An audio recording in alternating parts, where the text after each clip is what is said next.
My sister told me she was thinking about what it would feel like to punch me in my pregnant belly. Now me and my husband are thinking about not letting her have a relationship with our child. My husband, 31M, and I, 30F, are currently 7 months pregnant. We decided to have our baby shower back in our hometown, so that our family and friends could make it. We arrived 5 days before the shower in order to spend some time with our families. We usually stay at my parents' house, which consists of my parents and my sister, 28F. Our families had not seen me in about 6 months, and this would be the first time they saw my pregnant belly. The first day we arrived, my parents were joyful and excited to spend time with us and finally see me pregnant and showing. My sister showed up after being out with friends later that night, and as soon as she saw me she looked disgusted. She slowly walked towards me making a disgusted face and saying, "OMG, I can't believe you look like that." She said hi and proceeded to tell me that on the drive home, she was thinking about how it would feel like to punch me in the belly. Deadpan. There was no chuckle after or any sense of it being even remotely a joke. I was in shock and immediately felt unsafe, but tried not to have a visible reaction for my parents' sake. I stood there a couple of minutes while she poked my stomach,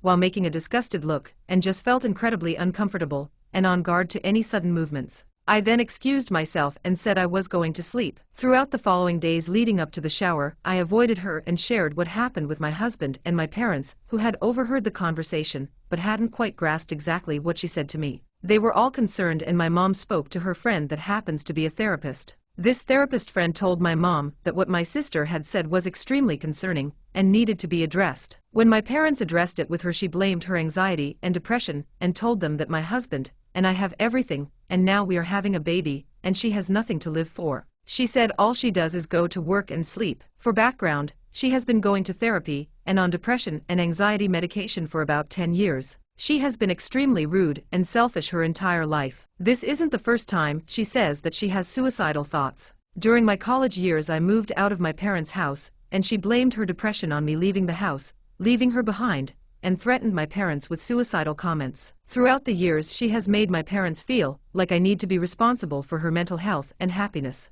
It comes off to me and other family members like she manipulates my parents into doing everything for her because of her depression. After the baby shower and some long conversations between my husband and I, we are trying to unpack it all. We are considering not allowing her to have any contact with our daughter once she's born. We assume she doesn't even want to make any effort to build a relationship with our child anyway. Are we overreacting? Comments. Commenter 1, not at all. Honestly, maybe underreacting because I would have gone no to low contact with her given the history. She's grown and not your responsibility. Never let her around your kid. Commenter 2, yeah, it's the history and context which makes it. This isn't an OMG what a horrific intrusive thought, aren't brains weird. It's a disturbing, at best attention seeking, at worst very dangerous comment. Commenter 3, exactly. If it was an intrusive thought, she probably wouldn't have said it out loud. I have horrific intrusive thoughts, and I keep them to myself. Update, so I definitely think I underreacted and have been desensitized to her nasty comments,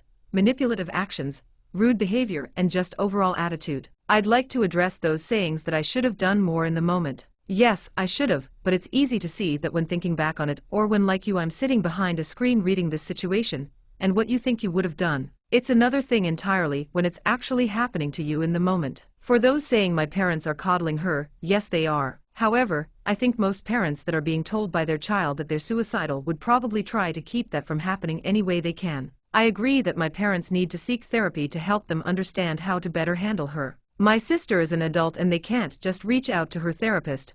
Her therapy is virtual, and they have no contact information for them. Regarding those wondering what she's been diagnosed with, all I know is the anxiety and depression. My husband and I have speculated about her being narcissistic and having a personality disorder like borderline, but we don't think she's been diagnosed, and if she has, she hasn't shared that with us. I also think therapy is what you make of it, and there is no way to know what exactly she shares with her therapist. Like I said, she's an adult and some of the suggestions in the comments aren't taking that into consideration. For those suggesting she gets a psych evaluation, how does one go about getting one of those? I mean without having the cops called, or forcing her to go to the hospital and get involuntarily hospitalized. Is there a less traumatic way of requesting a psych evaluation be performed, assuming she'd be willing? For those suggesting my parents kick her out, they are never going to do that.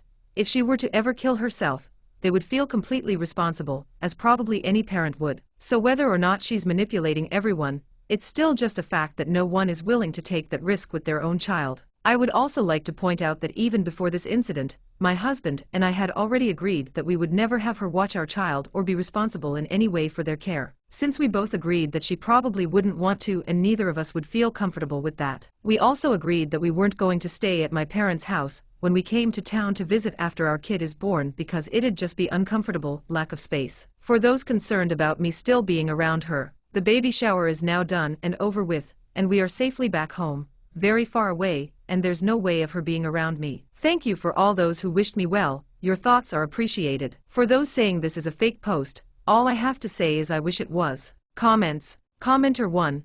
Well, you won't ever be able to leave your child alone with the grandparents, then, as they would most definitely allow her time probably unsupervised with the child. They're so naive they wouldn't think of it, and your child would be in danger. I'd go low NC on them until the child is about 15. I don't trust any of them. Commenter 2. Yeah, setting clear boundaries with grandparents is crucial, especially given the situation. It's tough when family dynamics are complicated like this. Keeping a close eye on who's around your child is definitely the priority.